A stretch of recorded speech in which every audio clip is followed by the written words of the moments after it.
Pasangan 03 Ganjar Pranowo dan Mahfud MD serta seluruh partai pengusung tak terlihat dalam proses penetapan Presiden dan Wakil Presiden terpilih Prabowo Subianto dan Gibran Rakabuming Raka di kantor Komisi Pemilihan Umum RI, Jakarta, Rabu 24 April 2024. Beda hal dengan pasangan 01 Anies Baswedan dan Muhaimin Iskandar yang turut hadir dalam proses pelantikan. Turut mendampingi mereka berdua, Waketum PKB Jazilul Fawait dan Sekjen PKS Habib Abu Bakar Al-Habsyi.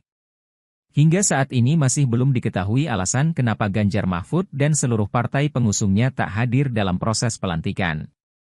Sebagai informasi, KPU telah mengundang seluruh peserta Pilpres dan pihak yang berkaitan untuk menghadiri pelantikan. Sementara itu Anies mengatakan kehadiran pihaknya pada pelantikan ini sebagai bentuk penghormatan dalam proses bernegara.